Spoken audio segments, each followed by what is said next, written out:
ఓం శుక్లాంబరధరం విష్ణుం శశివర్ణం చతుర్భుజం ప్రసన్నవదనం ధ్యాయేత్ సర్వవిఘ్నోపశాంతయే.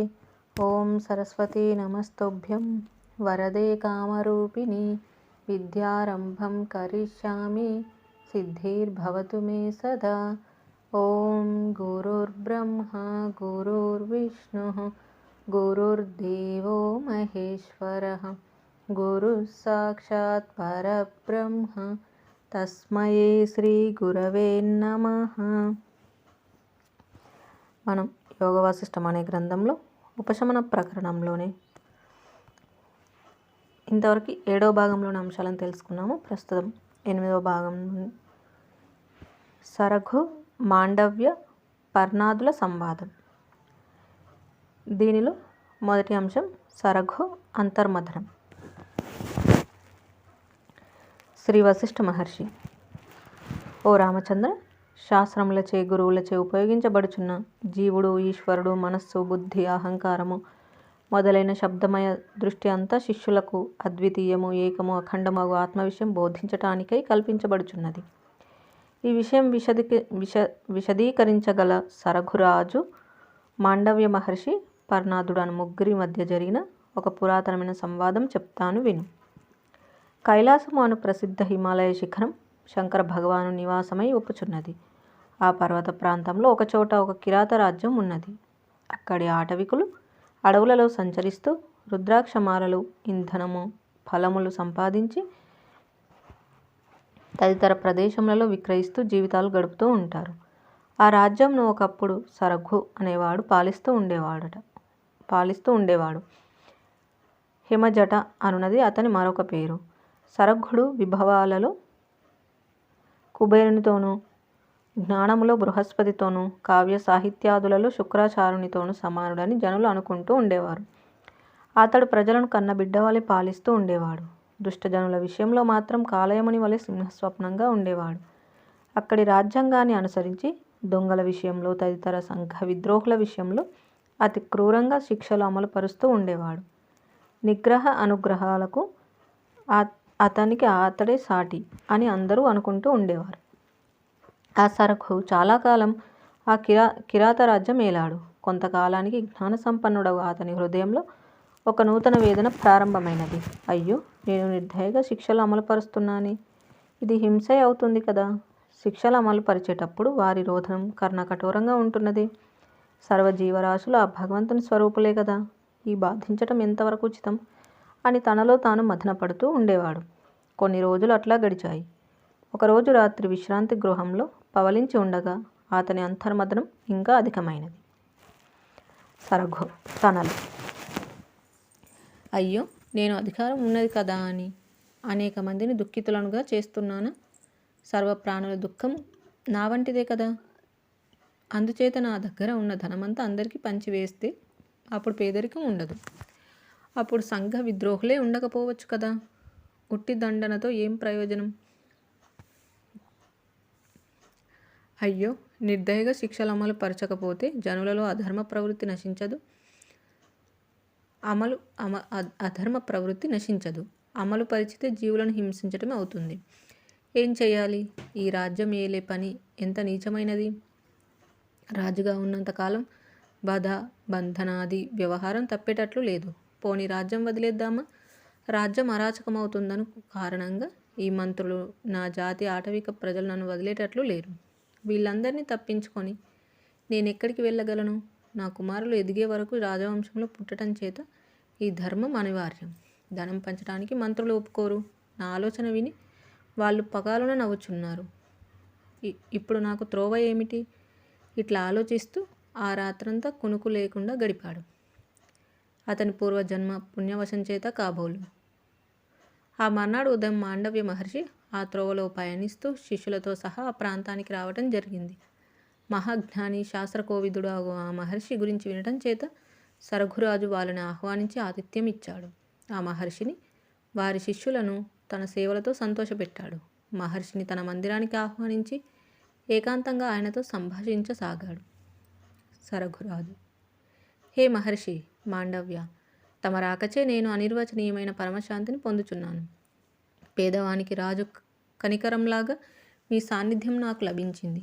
మీలాంటి మహనీయుల కృపారస కృపారస వృష్టి ప్రసరించటానికి గాను నేను ఎప్పుడు ఏం పుణ్యం చేశానో ఏమో. దేవ సర్వధర్మజ్ఞ, మీకు శ్రమ అనుకోకపోతే నాకున్న సంశయమును నివృత్తి చేయమని వేడుకుంటున్నాను. మీ వంటి మహనీయులతో సంసర్గం ప్రాప్తించిన తర్వాత మా వంటి సంసార జీవులకు దుఃఖశమనం తప్పక కలగగలదని పెద్దల వాక్యం. దుఃఖం యొక్క తత్వం ఎరిగిన పండితులు సంశయమే దుఃఖం యొక్క మూలస్థానం అని చెప్తారు కదా. స్వామి, నా సంశయం ఏమిటో వినండి. నేను రాజుగా దోషులను క్రూరంగా దండించవలసి వస్తోంది. మరికొందరిని అనుగ్రహించవలసి వస్తోంది. ఈ దండన అనుగ్రహములను నిర్వర్తించే విధి నిర్వహణలో నాకు విషమదృష్టి సంప్రాప్తిస్తోంది, కానీ సమదృష్టి కాదు. సమదృష్టిచే మాత్రమే జీవుడు మోక్ష మార్గానికి అర్హుడవుతాడని మోక్షశాస్త్రములు ఘోషిస్తున్నాయి. మరి ఇట్టి పరిస్థితులలో నా యందు సమదృష్టి యొక్క ఛాయలైన ఎట్లా ఉద్భవించగలవో నాకు అర్థం కావటం లేదు. అనేక రోజుల నుండి ఈ విషయమై నాలో అంతర్సంఘర్షణ జరుగుతోంది. నాకు దిక్కుతోచటం లేదు. ఈ రాజ్యం వదిలేచటికో పారిపోవాలని, సమదృష్టికై ఏవైనా ప్రయత్నాలు చేసుకోవాలని అనేకసార్లు అనుకున్నాను. అయితే ఇక్కడి రాజవంశంలో పెద్ద కొడుకునై పుట్టినందుకు నేను రాజుగా ఉండక తప్పటలేదు. ఎక్కడికో పారిపోతే అప్పుడు నేను ధర్మం తప్పిన వాడినవై అవుతానేమోనని నా సందేహం కూడా. ఇప్పుడు ఏం చేయటం ఉచితమో తమరు ఆనతివ్వండి.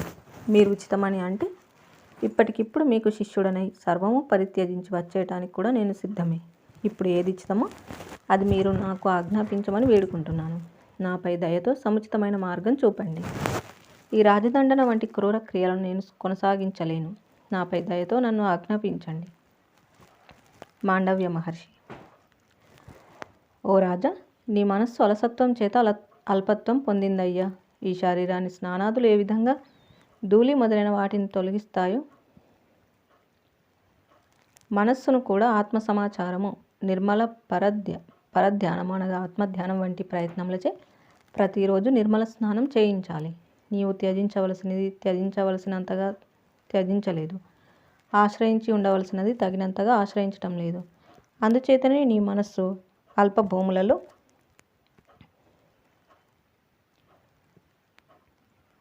చిక్కుకొని వేదన చెందుతోంది, నిస్తేజం అనుభవిస్తోంది. సరఘు: స్వామి, ఈ మనస్సు యొక్క అల్పత్వం తొలగేది ఎట్లా? మాండవ్య మహర్షి: సురగు: అందుకు ఎల్లప్పుడూ 3 విధములైన ప్రయత్నములను ఆశ్రయించాలి. 1. మనస్సు ఏర్పరచుకుంటున్న రాగమును తొలగించి ఎప్పటికప్పుడు వైరాగ్యంతో నింపాలి. 2. కర్మల ప్రయోజనముల పట్ల ఏర్పడే ఆశ్రయమును నిరోధించి కర్మఫల త్యాగము లేక కర్మ ఫలములను భగవంతునికి సమర్పణ చేయుట అను త్యాగమును అభ్యసించాలి. 3. ఆత్మజ్ఞాన పర్యంతము శ్రవణము, మరణము మొదలైన ఉపాయాలను అనుసరిస్తూ ఉండాలి. ఈ పుత్ర శ్రీ జన ధనాదులు ఏమైనా ఉన్నాయి?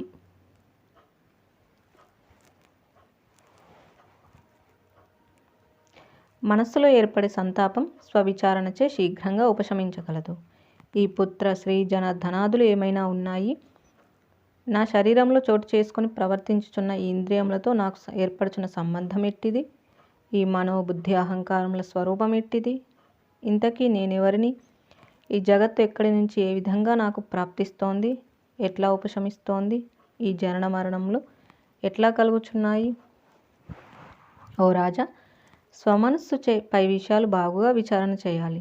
అట్టి తీవ్ర దీర్ఘ విచారణ చేత నీవు పూర్ణ మహత్వమును పొందుతావు.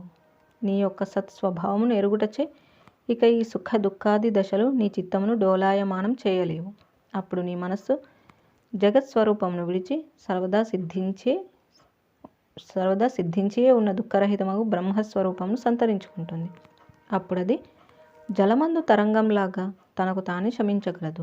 అది జీవన్ముక్త వ్యవహారం నందు సమర్థత పొందగలిగినప్పుడు మలిన రూపం వదిలి తత్పూర్వ రూపం పొందగలుగుతుంది.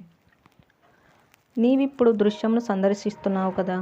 ఎప్పుడైతే నీవు ఆత్మను సందర్శిస్తావో ఇకప్పుడు లోకపాలకులకు బ్రహ్మ మొదలైన వారు కూడా బిడ్డలు తండ్రి కృప కోరుకుంటున్నట్లు నీ కృపను కోరుకుంటారు. అందుచేత వివేకజనితమైన జ్ఞానంచే నీవు ఆత్మను అవలోకించు. అప్పుడు ఆకాశము, సముద్రము, మేరుపర్వతం వంటి మహత్తర పదార్థములకు కూడా అర్థప్రదాతవు నీవే అవుతావు. ఎందుకంటే మహత్ అంతా ఆత్మసత్తా యొక్క అధీనమే అయి ఉన్నది. ఆత్మజ్ఞానముచే మహత్వం నొందిన తర్వాత ఇక చిత్తము ఈ సంసారమునందు మునగదు. గోష్పాద జలం అనగా ఆవు గిట్టచే ఏర్పడిన గుంటలలోని జలంలో ఏనుగు మునుగుతుందా? ఎలా మునుగుతుంది? కానీ ఆ గోష్పాద జలంలో శిథిలమైన అంగములు గల ఒక దోమలాగా నీ మనస్సు దృశ్య సంపర్కం అనే సంసార గోష్పాద జలంలో చిక్కుకుంటోంది. అది అనేక నీచ దృష్టులను, అవగాహనలను, అభిప్రాయములను కలిగి ఉండి దృశ్య వ్యవహారంలో ప్రవేశిస్తోంది. ఈ మనస్సు తన యందు వాసనలను కలిగి ఉంటుంది. అందుచేతనే దృశ్యమునందు ఆకర్షణ వికర్షణల తాడనం పొందుతోంది.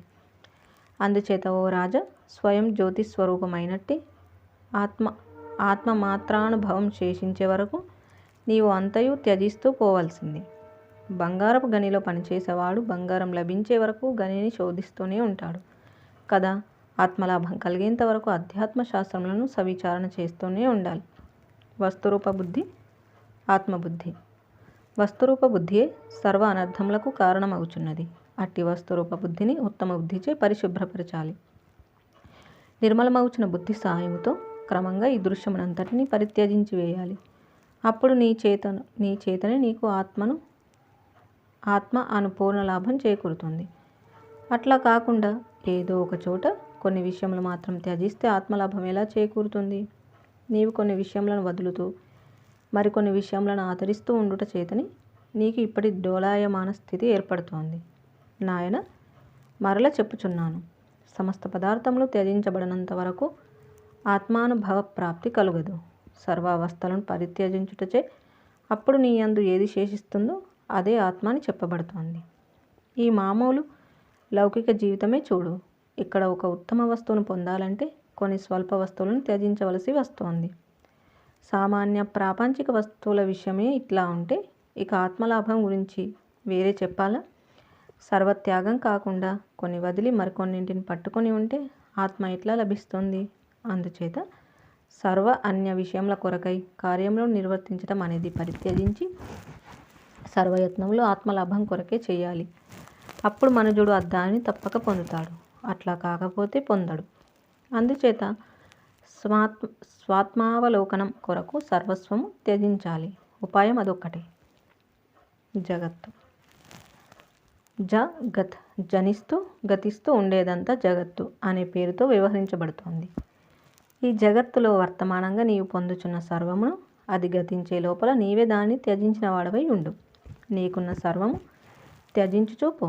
సర్వం త్యజించిన తర్వాత కూడా ఏదైతే ఇక నీకు త్యజించుటకు వీలు కాదో అదే పరమపదమని ఇంకొకసారి ప్రకటిస్తున్నాను. అట్టి పరమపదమును అధిరోహించి అటుపై ఈ జగత్తులో లీలా వినోదిగా, క్రీడా విహారిగా వినోదించు. సురఘుడు: మహర్షి, అసలు ఈ జగత్తు అనబడేది ఏ మూల పదార్థంచే తయారు చేయబడుతోంది? శ్రీ మాండవ్య మహర్షి: ఈ జగత్తంతా కార్యకారణమయమై ఉన్నది. ఇదంతా కూడా సన్మాత్రాత్మ యందు స్వకల్పనచే ఏర్పడి ఉంటుంది. సత్తు నుండి బయలువడి ఆ సత్తుకు భిన్నమైన దానివలె రూపం కలిగి ఉంటుంది. నీవు సత్స్వరూపుడవు కనుక నీచే చూడబడేదంతా నీ స్వరూపమే అయి నీకు భిన్నమైన దానివలె నీకు సంప్రాప్తిస్తుంది. వాస్తవానికి ఇదంతా నీకు అభిన్నం. అట్టి నీకు భిన్నమై ప్రాప్తించేదంతా నీవు త్యజించు. అందుకు కారణమవుచున్న నీ యందలి మూల అజ్ఞానాన్ని నాశనం చేయి.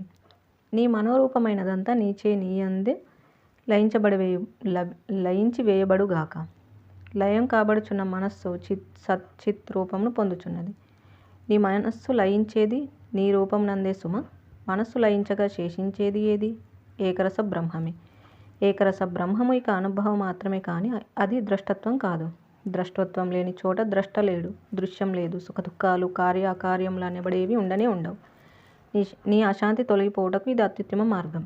నీవు చెప్పుతూ ఉద్దేశించునట్టిదేమిటో అది స్వవిచారణచే నీవు తప్పక గ్రహించగలవు. యోచన చేయి, విచారణ చేయి. ఇక మేము వెళ్ళి వస్తాం. శలవా. ఇట్లు పలికి మాండవ్య మహర్షి సురఘురాజును అతని ప్రజలను ఆశీర్వదించి అక్కడి నుండి తమ ప్రయాణాన్ని కొనసాగించారు. సురఘురాజు వారికి వీడ్కోలు చెప్పి ఆ తర్వాత ఒకానొక ఏకాంత ప్రదేశం చేరాడు. అక్కడ పద్మాసీనుడై ఏకాగ్ర చిత్తంతో స్వవిచారణ ప్రారంభించాడు. జై శ్రీరామ్. ఈ విధంగా మనకి 8వ భాగంలో మొదటి అంశం సురఘు అంతర్మథనం అనే అంశాన్ని గురించి తెలియజేశారు. సురఘు అనే రాజు అక్కడ కిరాత రాజ్యము అది ఎక్కడ ఉన్నది అని చెప్పారు. హిమాలయ శిఖరం దగ్గర. అది హిమాలయ శిఖరం అనేది ఆ శంకర భగవానుని యొక్క నివాస స్థానము. అక్కడ ఆ అటవికులు అడవులలో ఏంటి అంటే దొరికేటువంటి రుద్రాక్షమాలలు, ఇంధనము అంటే ఇక్కడ కట్టెలు, అలాగే అక్కడ దొరికే తదితర వస్తువులను అమ్ముకుంటూ జీవనం కొనసాగిస్తారు. ఆ ప్రాంతాన్ని ఈ సురఘు అనే రాజు పరిపాలిస్తూ ఉండేవాడు.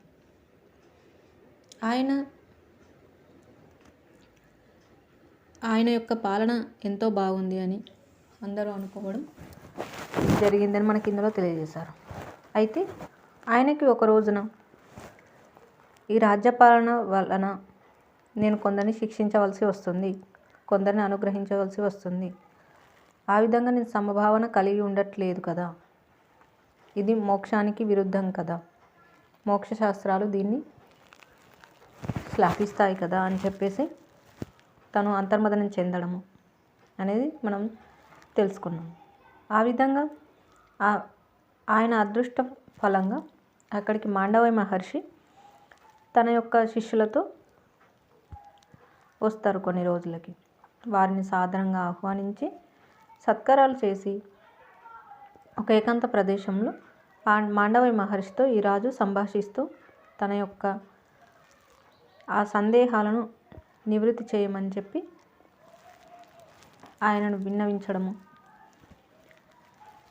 ఆయనతో విన్నవించగా ఆయన పరమార్థాన్ని తెలియజేస్తూ అన్నింటినీ కొన్ని త్యజించి కొన్నింటిని పట్టుకోవడం అనే దానితో ఆత్మవిచారణ అనేది లభించదు,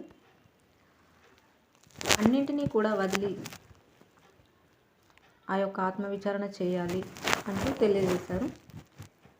ఇక ఆ విధంగా చెప్పి ఆయన సెలవు తీసుకొని వెళ్ళిపోవడము, ఇక రాజుగారు ఏకాంత ప్రదేశంలోకి చేరి దాని గురించి విచారణ చేయడం అనేది జరుగుతుంది అనే విషయాన్ని మనకి ఇక్కడ తెలియజేశారు. మిగిలిన అంశాలని మళ్ళీ తెలుసుకుందాము. ఇంతటితో ముగించుకుందాము. జై శ్రీరామ్. కాయేన వాచా మనసేంద్రియైర్వా బుద్ధ్యాత్మనా వా ప్రకృతే స్వభావాత్ కరోమి యద్యత్ సకలం పరస్మై నారాయణాయేతి సమర్పయామి. స్వస్తి. ఓం తత్సత్.